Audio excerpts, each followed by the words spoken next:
Yo, what's going on, everybody? This is Dylan Talk Sports. My name is Dylan. In this video, what we're going to be doing is, if you have not heard the NFL news over the past few weeks, if not months, we already know Josh McDaniels was fired from the Las Vegas Raiders. Just now, Frank Reich was fired as the head coach of the Carolina Panthers. He was given not even 12 games. He has won one game all year. He has sucked so far. So now we have two head coaches already gone from the NFL. And what I wanted to do in this video is I kind of wanted to talk about who could be some of the next head coaches that are possibly going to be fired, if not during the season, by the end of the year. I found this article where it had about 12 different names of guys that could possibly be fired by the end of the year. So I'm going to kind of go through, and it's kind of organized from low heat, medium heat, and hot heat, or high heat, for kind of how intense the hot seat is for their head coaching jobs. So what I'm going to kind of do is kind of go name by name, giving you guys my opinion on if I agree or disagree for if they are low heat, medium heat, or high heat for their hot seat. So without further ado, we're going to get right into this. As always, if you're going to enjoy today's video, make sure you do drop a like. And without further ado, let's get into it.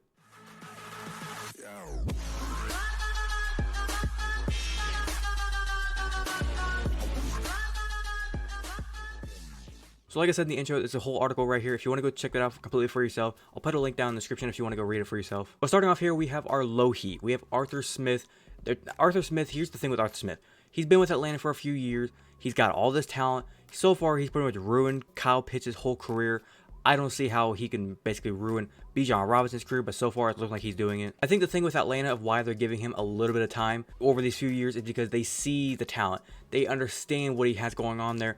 They got a good run game going. The quarterback has just been the big issue for all these years. They're in a very weak division that's very winnable. The division is still very winnable. So I think that's kind of why they're kind of giving him time and saying, look, the division is very weak.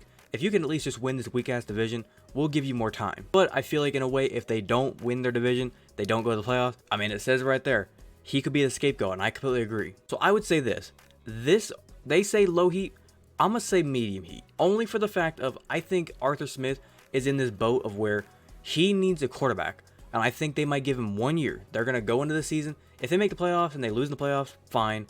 But if they don't make the playoffs, they're going to be in a boat where they're going to have to look at him and say, how about this? If we go trade for a top-tier quarterback, say, I've heard rumors of if Justin Fields could go play there. If they go get Justin Fields and they still don't make it work, Arthur Smith's got to go. Next up, we got Brian Daboll. I'm going to say this. He shouldn't even be on any hot seat.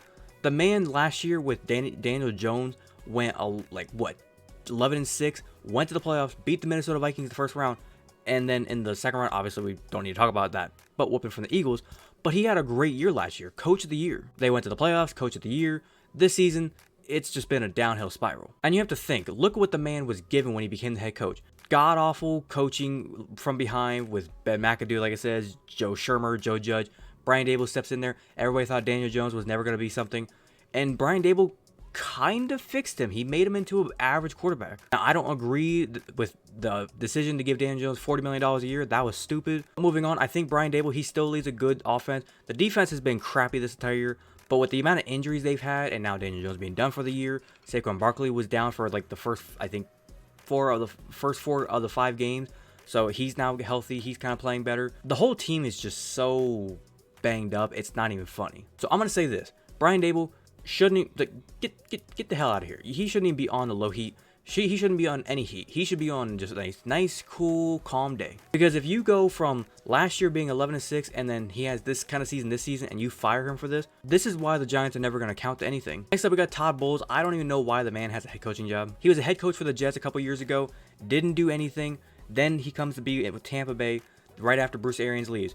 If Bruce Arians is the head coach with Tom Brady when they won the Super Bowl, the year after, Bruce Arians decides, I'm going to leave. Todd Bowles goes from defensive coordinator up to head coach, still kind of coaching the defense. But since then, the defense has been sluggish. He hires Byron Leftwich, the offensive coordinator that Tom Brady actually kind of enjoyed having as his OC. And then it was like the second Byron went down, the whole offense just went to shit. Tom Brady didn't know what he was doing anymore.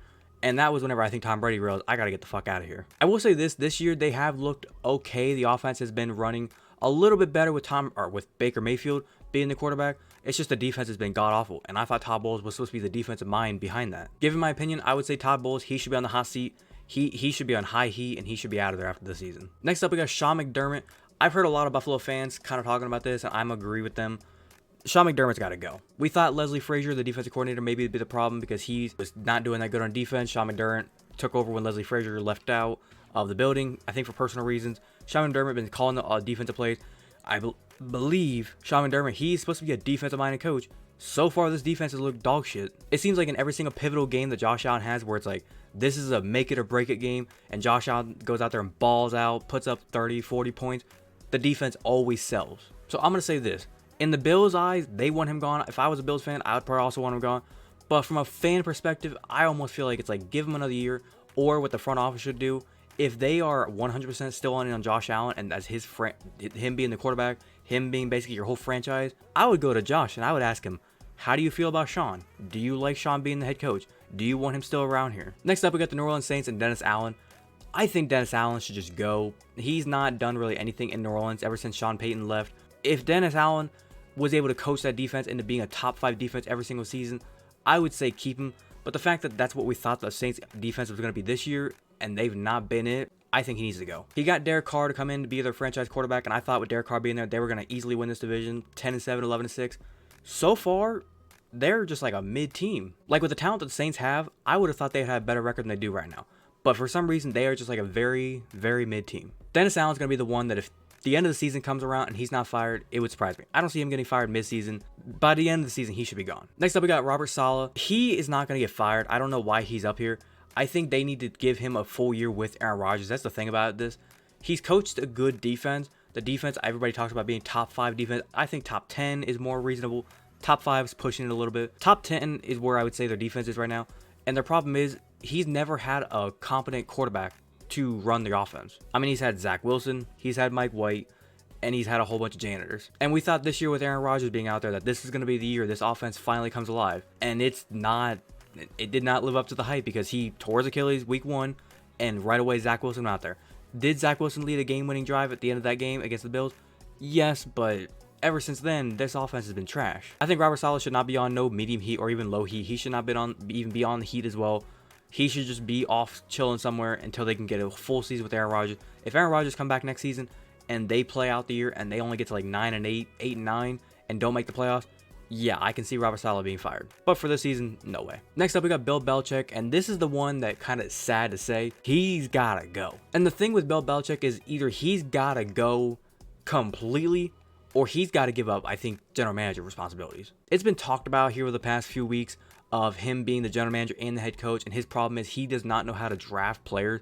Because, I mean, look at the players he's drafted over the past couple years. Name one of them that's an all-pro player. I'll wait. He constantly misses on draft picks. He doesn't really develop guys to the best of his abilities. And they're 2-8. 2-8. I think 2-9, actually. He ruined the development of Mac Jones. Mac Jones looked good his first year. Then Josh McDaniels left. And you decided to give offensive play calling and the offensive play, like, development of Mac Jones to Joe Judge and Matt Patricia. Yeah, that was not going to work. I think it ultimately comes down to Robert Kraft, and if he wants to get back to winning, he's going to have to make the hardest move ever and fire Bill Belichick. Or at least just tell Bill Belichick, I'm sorry, we've had a great run, but I'm moving on. So for Bill Belichick, yeah, I'm agree. High heat. Next up, we got Brandon Staley. I don't even know how this dude has a job anymore. Constant one score losses.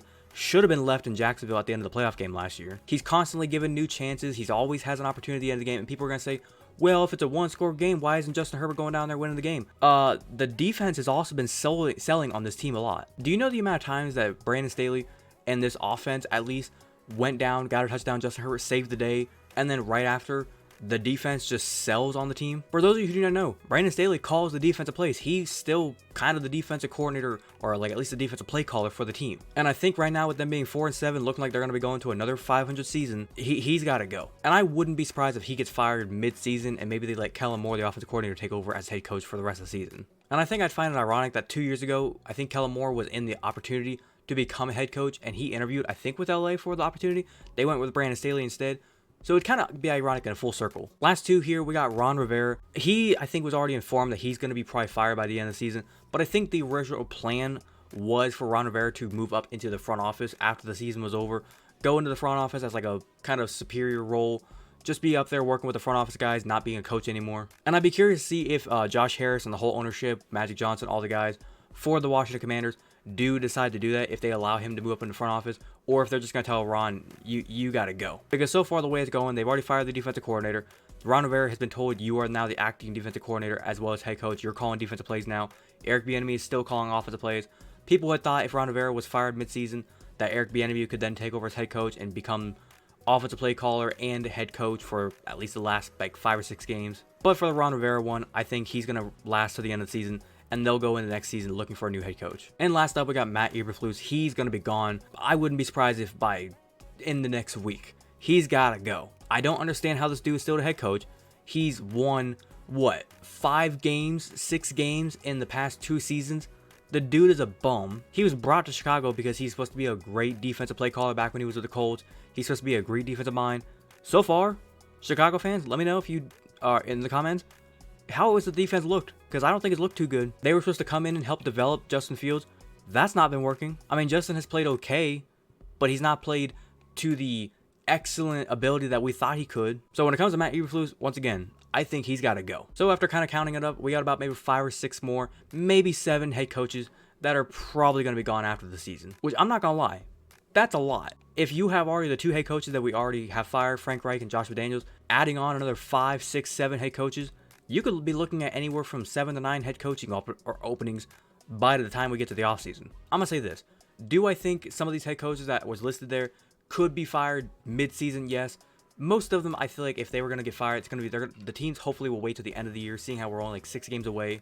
The teams that are probably still like in a playoff push, like the Arthur Smiths, the Dennis Allen, they're going to give them some time to go throughout the rest of the season. The teams like obviously like the Frank Wright in Carolina, they're not going anywhere. They're going to fire them, see what they can do for the rest of the season. But it'll be interesting to kind of see how the rest of the season plays out with all these head coaches. Other than that, that's all I got to discuss for today's video. Hopefully you guys did go on to enjoy today's video. As always with these kind of videos, if you're going to enjoy, make sure you do drop a like. It's very much appreciated if you do so. If you wanted to watch the entire today's video, thank you very much. And maybe I missed a detail about any of these head coaches, or you want to leave your opinion on who you think could be fired, or if you think any of these coaches will be fired, what's your opinion on with all these coaches of who you think should be gone, if you think any of them should be fired mid-season. Let me know down in the comment section down below what your opinion is on the whole thing. If you're a fan of the content that I do post here and you want to go ahead and hit that big red subscribe button, feel free to do so, and do not forget to hit that little notification bell to be notified the second I post. But without further ado, this has been Dylan Talk Sports. Have a great day.